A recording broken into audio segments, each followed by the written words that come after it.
And I'm live on Heart to Heart with Saima. How is everyone doing? You're listening to my podcast, which I stream live on Tuesdays at 4 p.m.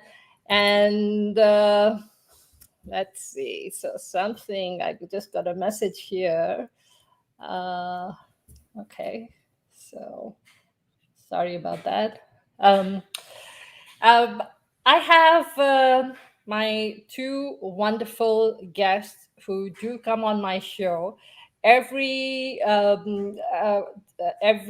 Tuesday, first Tuesday of every month, and we talk about different things and mental health issues and just share different things. And so I have here Ashok and Nancy with me. And let's see. Hello, hello. How are you guys doing? I'm doing well, thank you. I really Wonderful. look Thank forward you. to this every month, just sitting here talking about different things, learning from both of you, Ashok and Nancy. And how has your day been and your month? What's happening in your lives?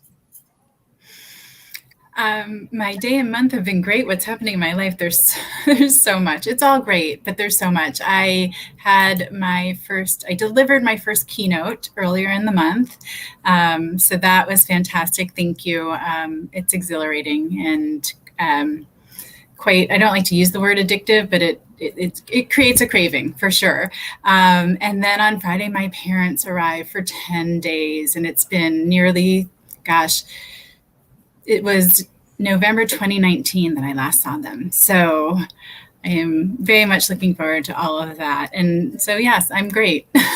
Wonderful. What about you, Ashok? I know there are wonderful things happening in your life, and now your wife is back too. So you're radiating again. Yeah, my wife is back. She's able to see our grandson and our daughter who live overseas. And I think it's interesting because the pandemic has taught me a lot of things about the importance of not just making connections, but making those connections connect. Yeah. And we can have someone in our life, but can we have someone in our life? And that's the difference between someone being on versus in. And if you know how watercolor works, watercolors work by the actual paint going into the paper. It actually impregnates the paper. And I think that's a wonderful metaphor for what some of the relationships that I've been developing, especially on LinkedIn, Yeah. with people like you guys. And I think it was hard to believe that could actually enrich you Yeah. as a person, but it actually does.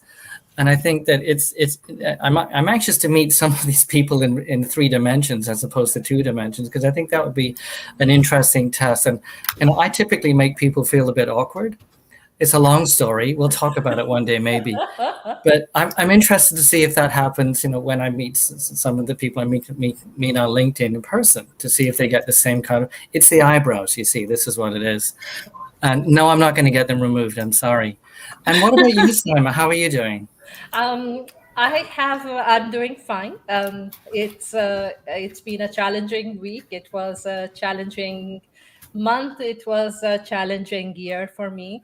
And but like you were talking earlier, if we could just learn to live in the moment, and if we could just learn that universe sends different things our way for different reasons, and sometimes we carry with us so much baggage and so much luggage that we are as our journey goes along in life, we just have so much that we are carrying with us that it becomes difficult to be functional. It becomes difficult to be able to it creates a fog, and when you have so much of this baggage on you, you're not really able to see further. You're not really able to visualize where your life is heading.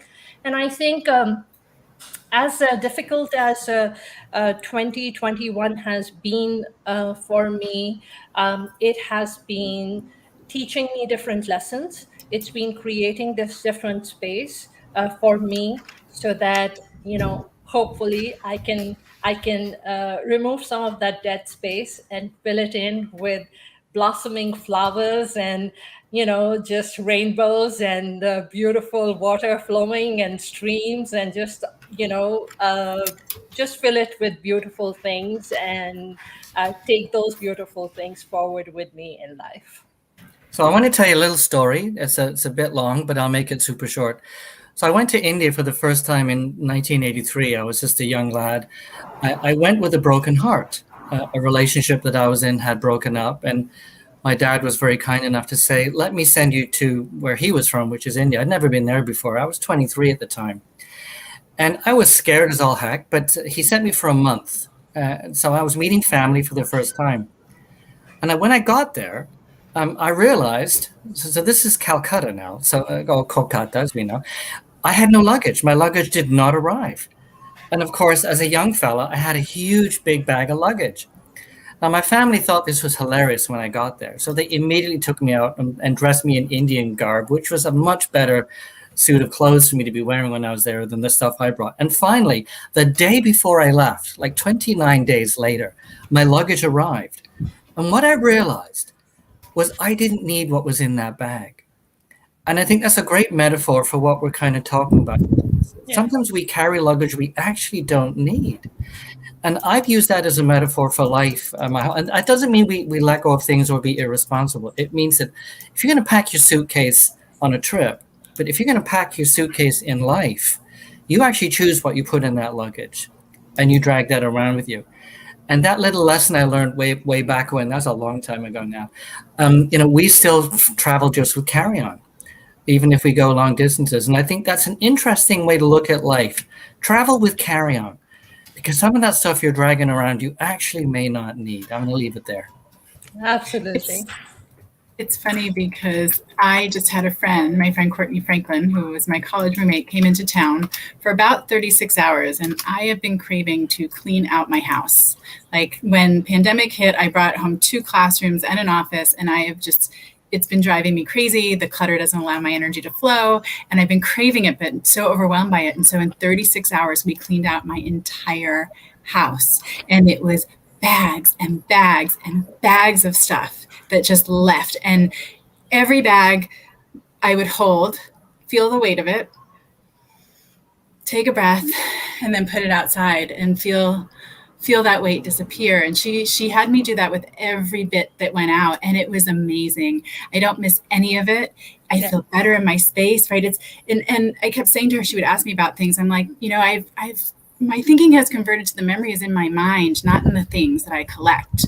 And so I don't need the things that I once felt like I needed to hold on to remember. And so it's the same, like we've got, whether it's your spring cleaning or, events in life or losing your luggage, we're constantly deciding what we're carrying with us.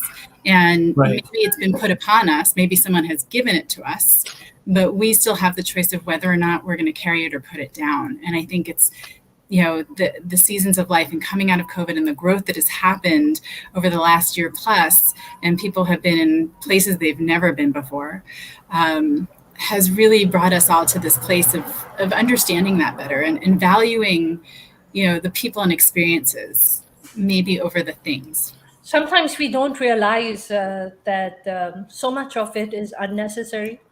And I was recently reading something in my horoscope, and my horoscope said that Cancerians don't let go of grudges easily. So that hit a mark, and I was like, okay.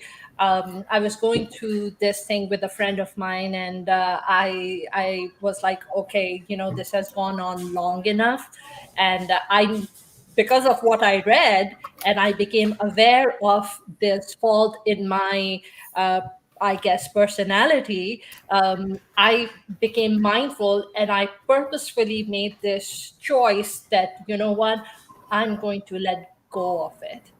And I switched my mindset and I said, just shrug it off. You know what? Stop carrying this with you and just let it go. And that is, you know, I did let it go and I choose to let it go and, mind over matter. So I'm an Aquarian. I don't know what Nancy is, but I don't want to guess. I'm an Aquarian too, but I don't think I'm a typical Aquarian. Well, me too. So we'll talk about your Aquarianness in a moment. But I think it's important for me to understand this as I say this to you. One of the most enduring motivational emotions that we have is revenge. And it's kind of crummy because it's kind of a negative emotion.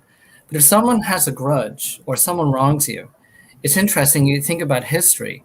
And history has shown us that some of the most enduring emotions that we have that keep up behavior, it's not love or passion, it's revenge. And people just hold on and hold on and hold on to the revenge. It even skips over generations where we can have wars going on for years and years.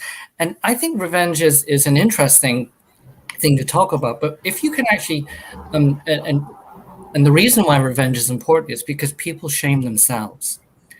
They shame themselves for being helpless. They shame themselves for being a victim. They don't like that feeling. And what they want to fix is not necessarily to hurt somebody else. It's to take back the pain they feel in their soul about themselves. Now, I'd love to hear your guys' comment on that as well. With my experience, it was not as much as wanting to take revenge. With me carrying that grudge had to do with my pride. It had to do with me trying my best not to have expectations from anyone.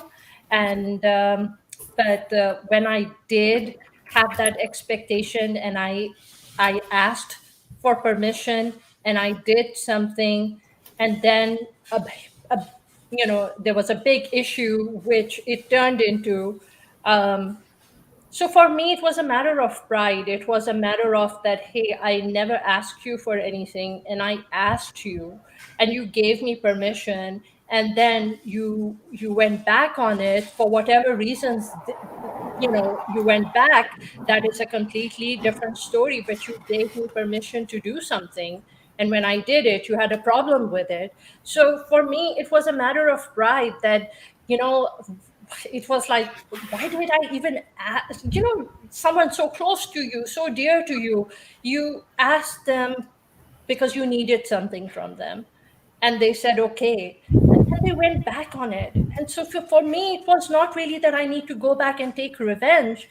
I'm not a vengeful person. I don't believe in an eye for an eye. I believe in walking away. But that right there, I did hold that grudge for a while. And then I said, okay, you know what? I'm not going to use what I created, although it was with your permission, but I choose to let it go because I do not want to continue with this anymore.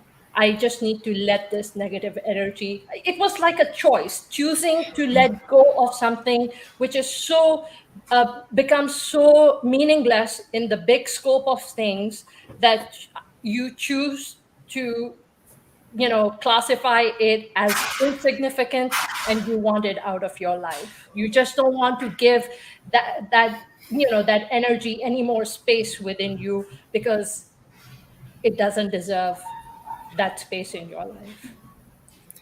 For me, I have a couple of different pieces, but I truly believe that, revenge and anger, holding on to that is like drinking poison and expecting the other person to die, that famous quote, right? And I truly believe it because it poisons ourselves. That negativity becomes our mindset, and that propels what happens in our lives and our view and our perspective of things. And for me, from a very young age, people are always surprised that I didn't hate my grandfather. I never hated him. My survival meant I couldn't stay in that space. And so I just always have had that kind of mindset of, even in my divorce, I'll see things going on with my ex-husband or hear something going on. And while I might have an initial because it was something that we had fought about, let's say, throughout our marriage, but I stopped myself because the reality is one of the reasons I left was because neither of us was reaching our highest potential. Neither of us was shining to our brightest. And so when I see him doing well or hear about him doing well, I'm actually happy. And it affirms my choice. It reminds me that why I went through all of it, and that, it's some validation that it was the right choice. And so I do know also from going through it that anger is safer than vulnerability. So I'm not a big vengeful person. My dad is the most forgiving person on the planet, and I've learned from him because he's a happy guy. He does not hold those things. But I certainly had anger as a cover for my vulnerability, my places of hurt and sadness, because anger feels stronger. And I think vengeance also has that kind of tone to it, where it feels strong and you are on a mission and you've got a purpose. And I think for a lot of people that keeps them going. I know in times in my life that Raquel, my best friend, was intimidated by me when she first met me because I was in anger. I had that aura around me. That's the vibe I gave off. But ultimately, how did you change that, Nancy? How did you get out of that vibe of that anger? How did you purposefully work on changing your energy? What did you do? I purposely worked on it, but honestly, what was the catalyst for it was my college boyfriend.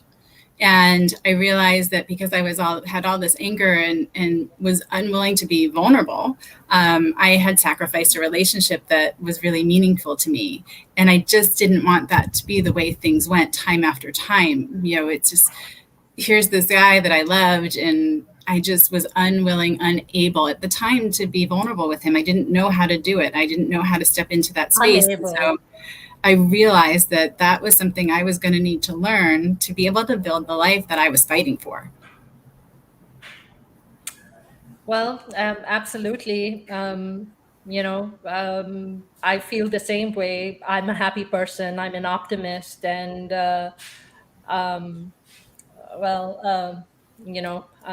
I myself, it's too early for me to talk a whole lot about it, but just went through a divorce. And so this is like the first time I'm publicly, most people don't even know. Thank you for sharing it. And I just spoke to my mom. I wanted to talk about this publicly because a lot of women, they don't even know how to go about it or how to file it. And I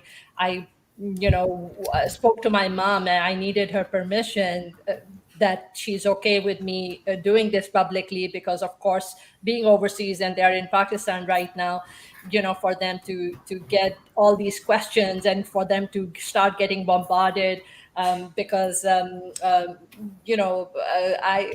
we were together for 27 years, and it's a huge time. And not just that, but it was a relationship where most people thought that it was this perfect couple, and perfection, we all know, does not exist. And it's there were a lot of good moments, but then it was a mutual decision for us to go our separate ways. So but I do want to. I told my mom that I want to, talk about this, and I do want to talk about this publicly, and I want to talk about in my women empowerment group, so that I can share with people that it's not a big deal, in the sense that it's big deal for the people because it's a unit breaking. It's hearts breaking. It's that journey of comfort and of being in that zone. It's just everything being in like this, in this storm, and everything is being ripped apart and just redone. But it's okay. It's okay to go through it. It's okay to reach, if you've reached the end of that journey, it's okay so it was done mutually. It was but it's so difficult because people don't know what to do, where to begin, where to start. They're worried about what will people say. And for me, it's like, I think most people might not even have the courage to come and ask me, because it's private, in the sense that when I talk about it, it's okay. But at the end of the day, yes, people who cared, they thought that, okay, it's the perfect couple in the community, and oh my God, what happened? Saima, did you experience, because for me, we looked really good from the out, and we were really good. We didn't fight all the time. It was nothing like that. It just was, we weren't feeding each other's souls in the way that we both deserved. But because we looked like the perfect couple on the outside, it really threatened the people around us when we split up. And I had some really interesting responses from people because it made them look at their relationships and evaluate. And I that's the places I got quote unquote venom from, people who are in their own relationships insecure and thinking, well, if their relationship, if their marriage of 16 years is dissolving, then, you know, what does that mean about mine? Because it looks so perfect. And there were a lot of great things about it. Absolutely. But I'm curious if you experienced the same thing, because it sounds like you had. I did. It was like, so we did not share anything with anyone as such. It kind of started, it hit this point in 2019.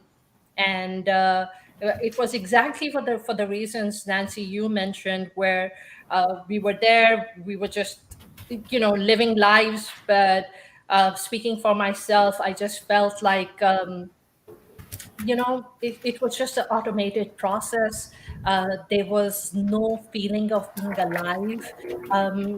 Just was lost in the journey of life, and you know, different things that life, different challenges that life slaps your way, and just being lost in that flow, but not really knowing where I'm heading. And I think for me, 2019 was that turning point where, you know, on my birthday, I was literally like, what the hell have I done? Where's my life? Or, you know, what have I done with it? And, you know, all these years have gone by.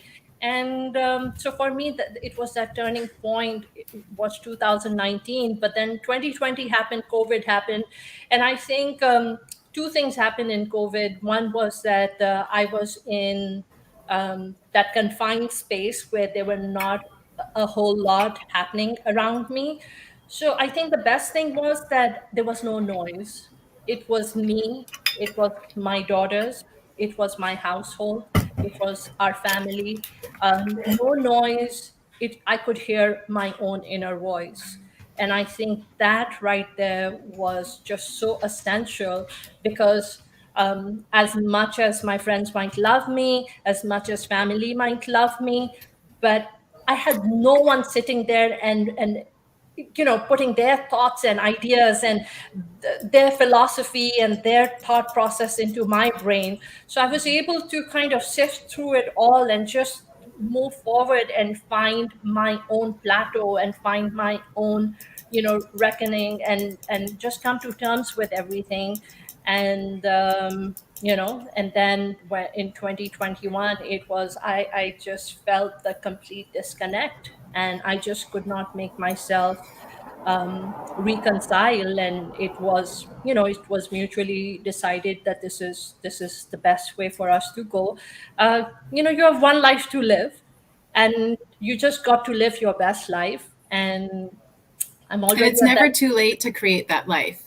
Because lots of people will convince themselves they've been married 27 years, 26, you know, 16 years, I was 40, whatever, at any age, there's still time. You can always create that life for yourself. Life is over. So this is the space they're going to spend their whole life in.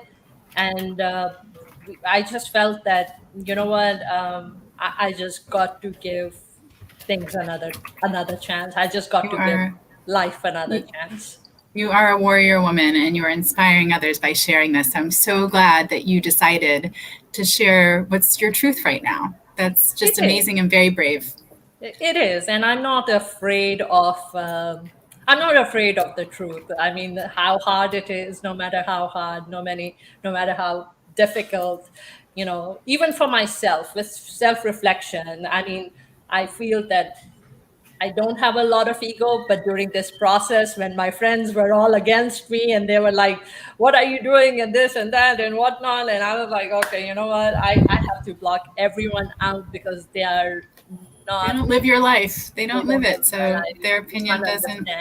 So I'm just going to gently jump in here, because I'm married, you know, and I'm between two divorced women here. So the last thing I'm going to do is mansplain to two women what they're experiencing. I think that's very dangerous.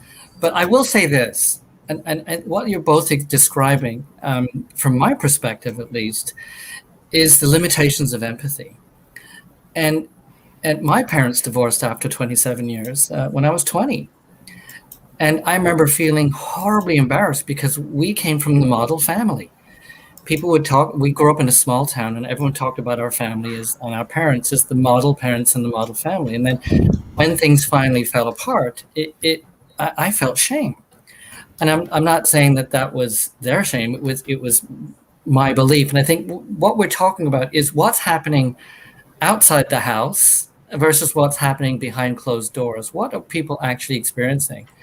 And as two highly intelligent, wonderful women, as you two are, people might be thinking, how could these people fail in marriage? How could a man not love them to eternity, right, and beyond? And I'm not saying that your exes don't. The truth of the matter is that staying together at all is almost impossible. Human beings are not designed for long-term relationships, much beyond the necessities of procreation and shared responsibilities.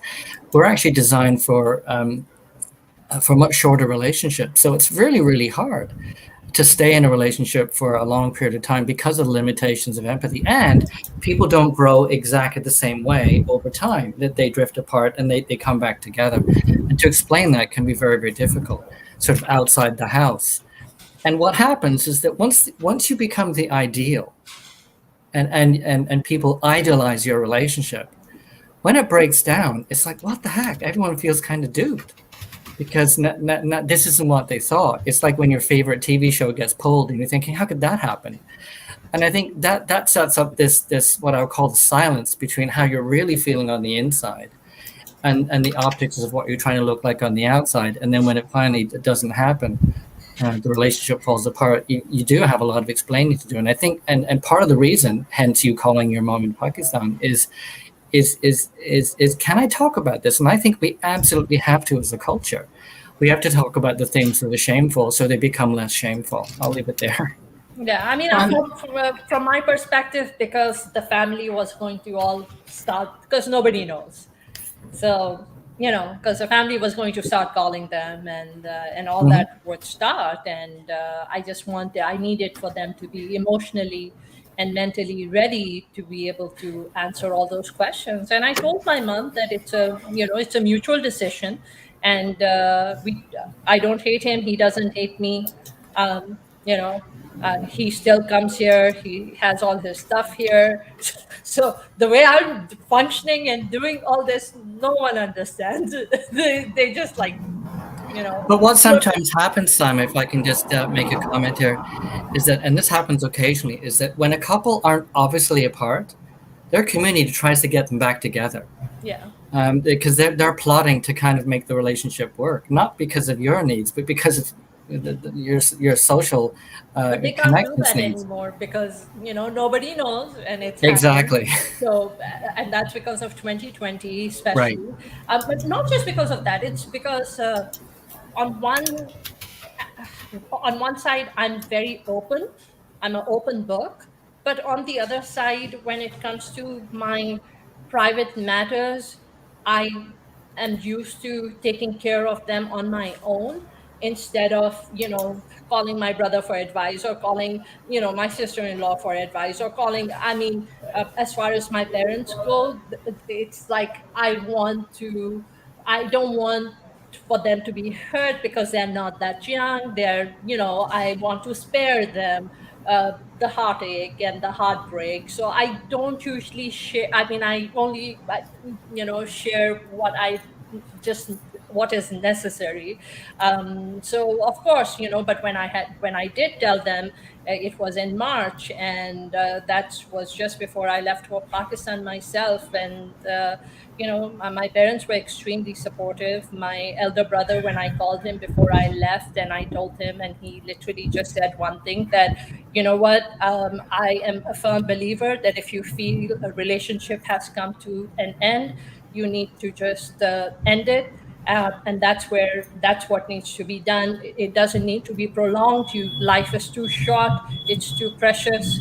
you don't need to waste any energy. So I've come from a very strong, very women-oriented family, and they're very, the support system of it's just like they haven't been calling me I mean, nobody tried to convince me otherwise.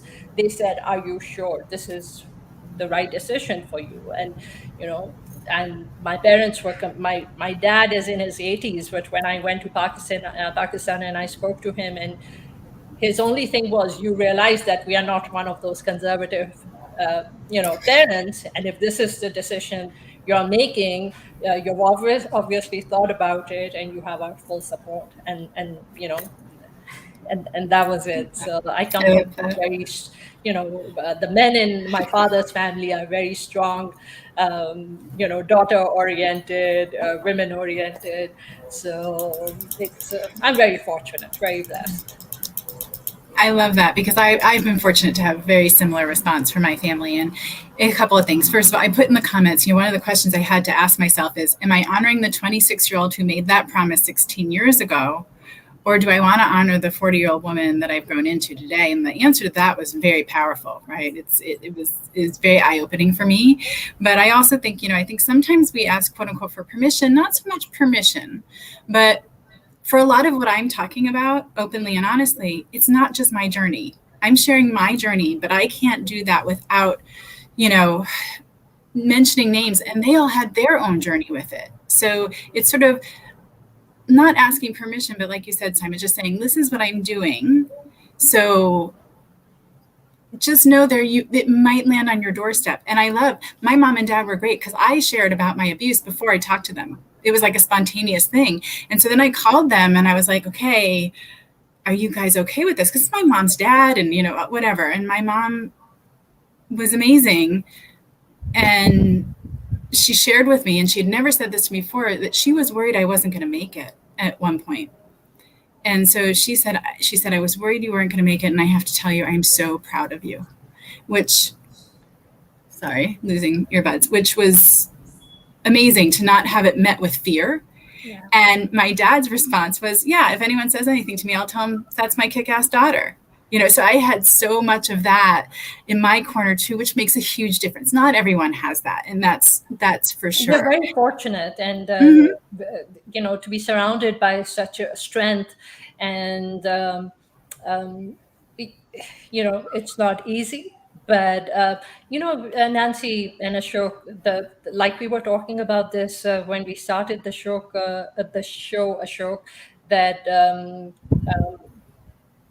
for me, my podcast, I feel, has just been life-changing. The people that I've been meeting, and most of my guests, they come from LinkedIn, and the relationships which are being established.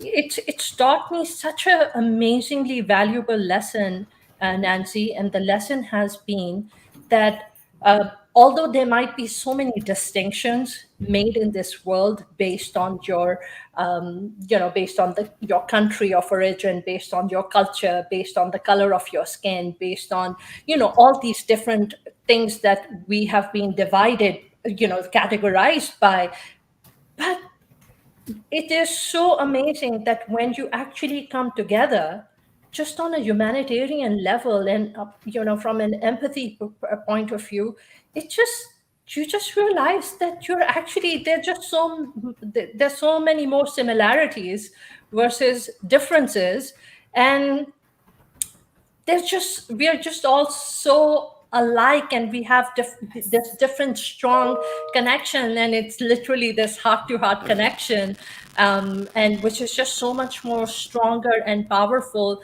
than all the differences that we have been categorized with.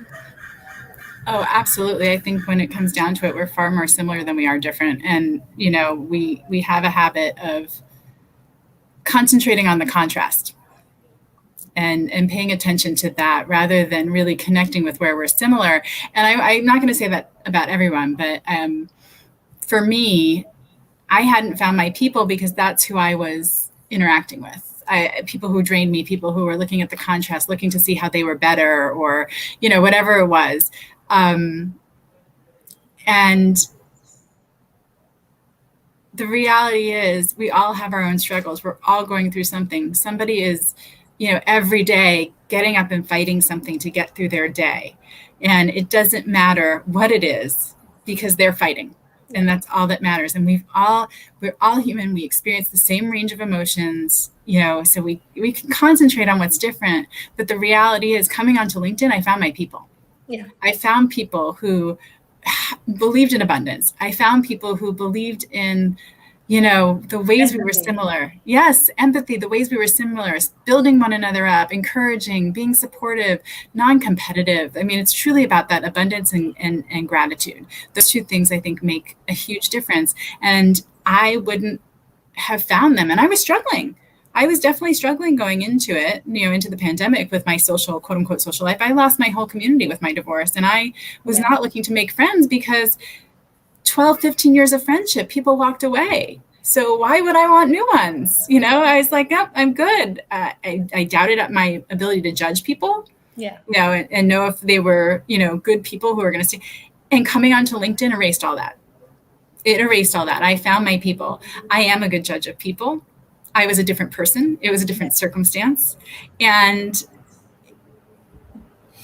having the ability to meet so many different people from so many different walks of life who have had so many different experiences, so many different perspectives. Yes. I don't know how you could walk away seeing us as different. Yes, we're just so much more alike. Oh, so much more alike. Just an interesting question. So my wife and I have a fairly significant social circle here in the little town that we live in. And over time, many of our friends have gotten divorced. Not all of them, but many of them have. And we have this question, well, who do we invite over? Do we invite the wife or the husband or both of them? Are they friends? Are they talking? And of course, we do what we can. We try to support both, even if they had a contentious separation. But I think it's interesting that there are such divisive lines that happen when, and I think this is, we're not saying this explicitly, so I'm going to say it explicitly. I think when two people get divorced, their cultures get divorced too. Their tribe gets divorced as well. And I think this is why it oftentimes people find themselves feeling a bit guilty about getting divorced instead of feeling that what's best for them and really what is best for them.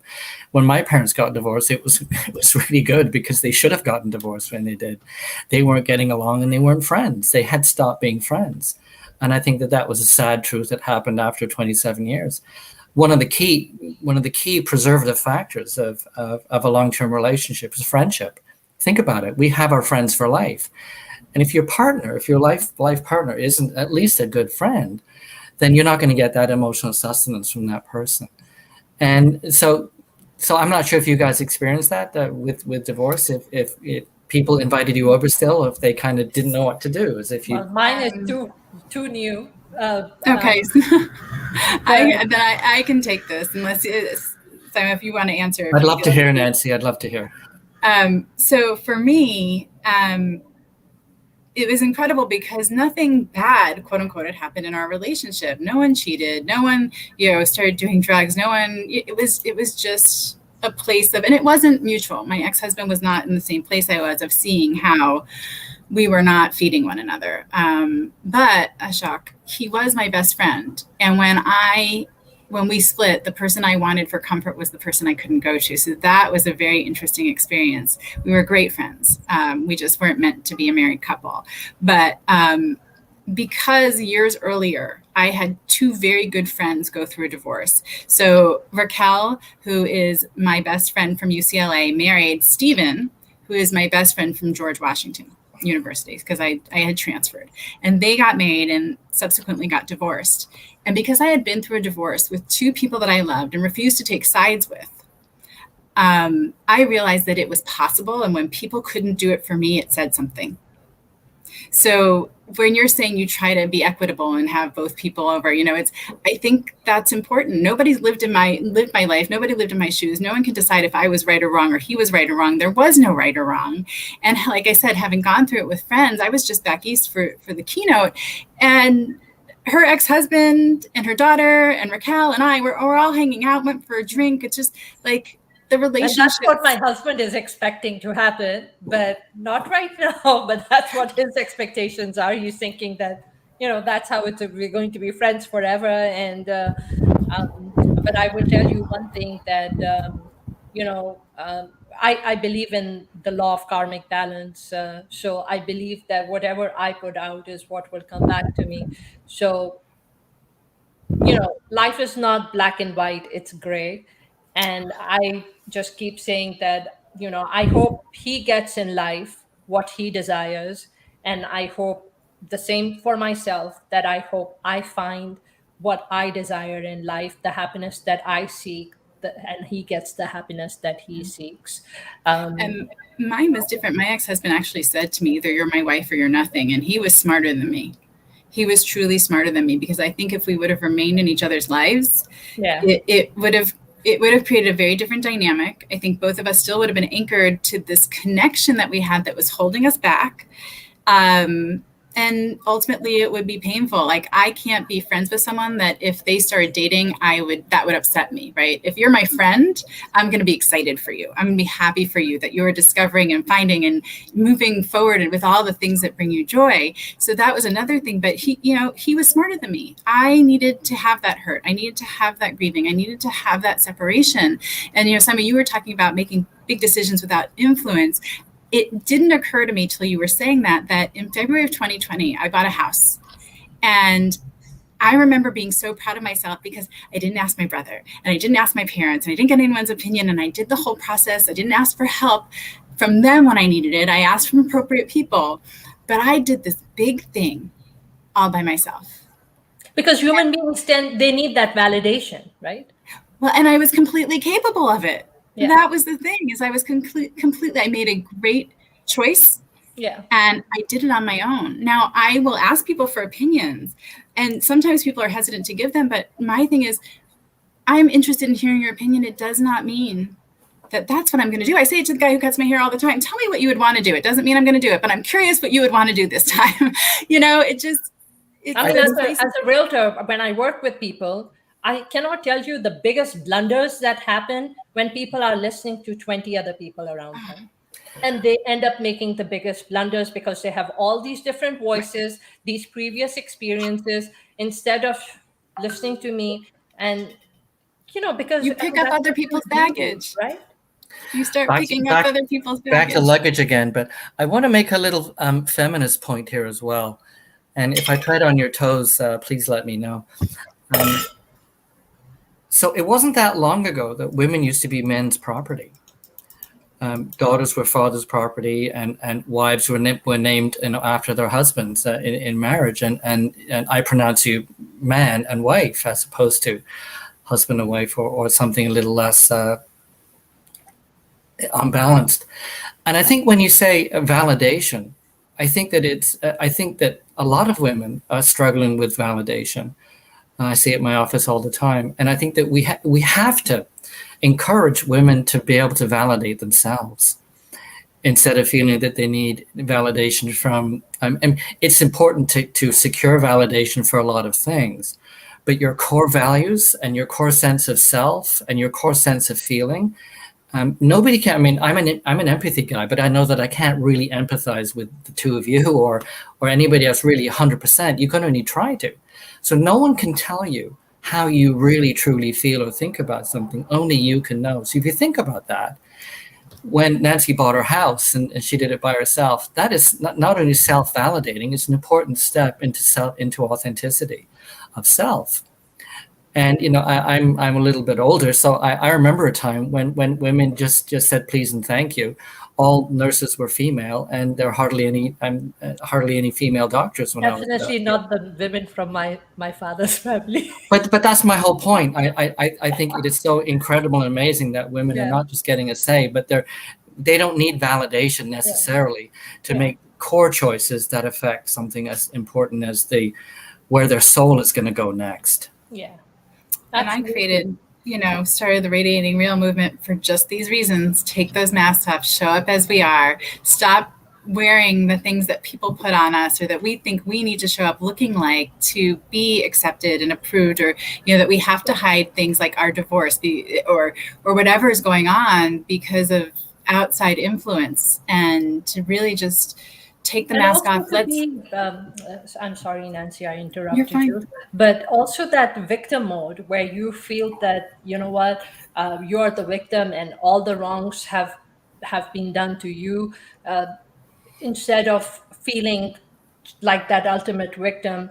Just be strong enough and just feel that, you know what, things went wrong, they did not work out, work together and make the right choices. For me, those right choices were so difficult, so important, because instead of fighting over things which would impact my kids, I wanted to, we wanted to do this in the best possible way, so we didn't consume our daughters with that negative energy, with that hatred, and we didn't want to consume. It was a choice. It was, like my husband's brother is an attorney, and my husband was like, okay, this is how we're going to work it out. We're not going to involve him or anyone else, and this is how it is. And we just go to the courthouse and we file it, and we work things out amongst ourselves, and that's how it was. And we allow others to not feel as alone when we tell the truth and we show what's really happening. It's funny to me because we're all living life, and so we all know it's hard, but we're still trying to convince other people that it's not. So, being able to be real, being able to have an honest conversation with another human being, even if you're not sure what the reaction or outcome is going to be, it's hard, but it makes all the difference. Like you said, it was the best decision for you, and you could set aside other things because your daughters were the center of your decisions, and not wanting to impact their life while still creating the life that you deserved and wanted. We are capable of doing that, but I do think it requires a certain level of awareness, self-awareness, willingness to be vulnerable, knowing that life is going to kick us once in a while, and knowing, like you said earlier, it's not black and white. It's there, and in my marriage, it's not like anyone did anything wrong. I grew. I don't want to apologize for having grown into the woman I am now. Would I have loved for us to have grown together in the same trajectory, in the same path? That would have been lovely. It would have been fantastic. That's how I saw it in the beginning and how I planned for it to go, but it didn't. And that's okay. I learned so much from it.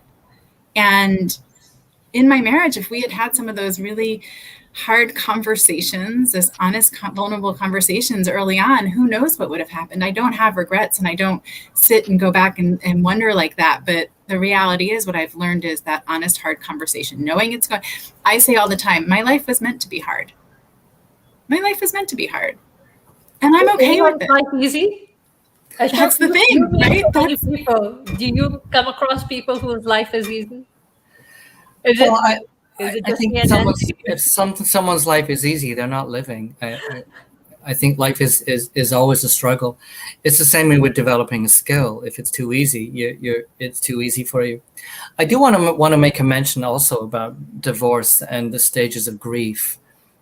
And I think it's so hard to grieve someone that you lose physically from life to death. But people don't talk about this enough. It's really hard to lose someone who's still completely alive, and you have to grieve them, and especially if the people around are having very different relationships to that person, and that person is very alive for them. So you're trying to grieve a relationship that other people may be celebrating or having a very different. And so when Kubler-Ross talk about the stages of grief, it was straightforward. Someone dies and you go through five stages. But if someone's out of your life, then the emotional life has died, but they're still around and people are talking about them. In 16 years of marriage and 27, and I'm sorry to interrupt because I wanted to say this earlier, there was nothing in my life that he hadn't touched. 16 years of marriage, 18 years of being together. When we undid our marriage, our lives had to change. Like, there was not a ritual, there was not a holiday, there was not an activity, there was not everything had been touched by him. And so, yes, tons of grief. It's not linear. it hit me in places I wasn't expecting. I'd prepare for certain things, and then the littlest thing would get me. And I actually, this past year, July 3rd would have been my 21st wedding anniversary, and it hit me very differently than it has in the years past. And I think it's a lot because of the growth that I've had in the last year and a half and the awareness. I cried. And I could still now, like, there was just something very different about it for me. And I think, again, that's that grief. There's certain things that are just going to take time and patience and snot. But I find that, yeah, the grief, while it's not with me every day, I don't feel that anymore, that weight of that. But there are things. But you know what? It also reminds me that the feelings in it were real. The love was real. You know, our friendship was real. Otherwise, there'd be nothing to grieve, and there would be no points of pain or discomfort. And yeah, if it's a deceptive grief, that can be another issue. If a narcissistic relationship breaks up and the person suddenly realizes the whole thing was a falsity, that can be a very complex issue to get over, and that does cause revenge. If you guys want to get back to that, but Saima, you were saying? I was just saying that. I mean, for me, of course, it's also new, right? But right now, not wanting to go into a lot of details is also a conscious decision. Not wanting to share those reasons is also a conscious decision, because it impacts my girls. And they have been my strongest supporters in these past 2 years. They are the ones who have encouraged me. They are the ones who told me that, you know what, it's okay for you to do this so that you can find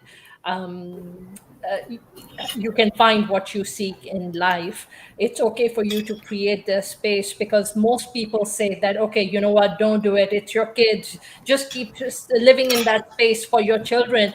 But my children were actually consumed with the toxic aspect of the relationship, in the sense that they were consumed by, like, they wanted to see me happy, and right. They didn't see and that Ashok, I'm curious because I have a lot of friends who stay together because of the kids. And I've had a lot of friends I've talked to about what staying together when you're unhappy means to kids, what you're modeling and what you're teaching them.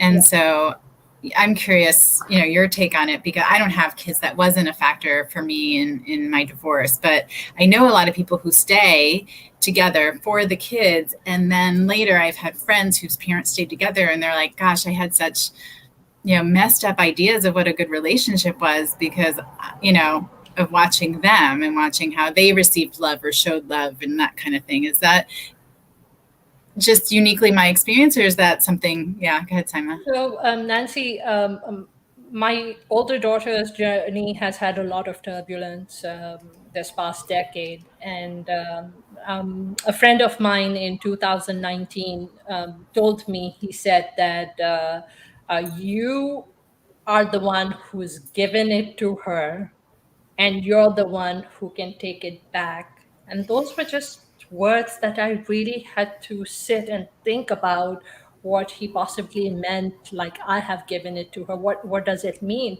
And what he was trying to say was, you know, whatever she is consuming, whatever she's my daughters see me as this courageous woman.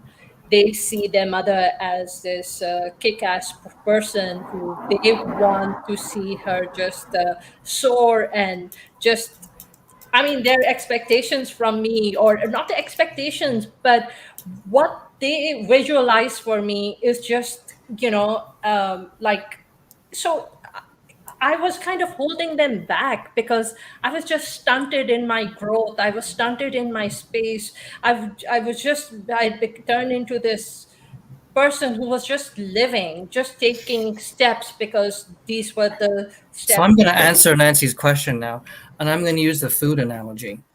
And it's a very simple one. If a family is doing well and the parents are getting along well, those kids are going to be well nourished by the emotions in that house. if the parents are not doing well, either as an individual or their relationship is not doing well, the emotional home becomes unnourishing to the children. It might actually become poisonous to them. So when I'm counseling couples who are saying, well, we've got young children, what should we do? I tell them this: you will be much better parents of your kids if you guys are apart and you're co-parenting your kids. I will help you work on your co-parenting skills, but your marriage is over as far as a romantic relationship. Let's focus on you separating, and your kids are resilient. Your kids will be better off if they have healthy parents emotionally than if they have two people who are stuck together begrudgingly or vengefully, as we said earlier, And most of the daughters of that. carrying tons of luggage that they don't want to be carrying. Dump the luggage, sink the boat, start a new relationship, and your kids will actually be healthier. Yeah. And that happened in my situation with my parents when they got divorced. We were all, it's sad to say, but we were better off with them being apart. And they should have probably separated a bit earlier. So I think the answer really is it toxic for the kids or is it healthy for the kids? It's never great. Yeah. Divorce is not a good thing. It's a tough thing. But some divorces are actually ultimately very good for the partners because they can be their full self again instead of squished down by the constrictions. So after the aftermath of it, and this is sort of the cultural shift that needs to happen, kids often thrive when their parents divorce and they're in a much better situation. And I know having two sets of bedrooms, two sets of clothes, two sets of toys at each other, yeah, that's not why kids are thriving. They're thriving because their parents are emotionally healthier. And that's what they want. Like with my daughters, that's what they want to see. They want to see me thrive. They want to see me happy. You are a role model to your children. And being healthy and being your full self and your full authentic self is a much better role model than anything other than that. And I hope you agree with that. Absolutely. And I mean, whenever we are having our conversations, we did not talk about anything that I posted that we were going to talk about, and which is perfectly fine. I just need to go in there and edit it a bit, a little bit. Whoever watches can listen to our life story, and if they don't, then well. Then they'll catch a different episode. It's fine. So I think we are almost coming to an end. I got to hop. So of an hour. So thank you guys as always for being here, and and enjoy your evening. And until next time. All right, friends. Thank you, everyone, for tuning in and for watching the show. And thank you for being here with me on Heart to Heart with Saima. We share stories of ordinary people doing extraordinary things. And in whatever we do, the purpose is to improve lives, to touch lives wherever we go. Stay safe and wishing all the best. Thank you guys for being here. And let's. All right. So we are going to end the show. Thank you for being here, everyone.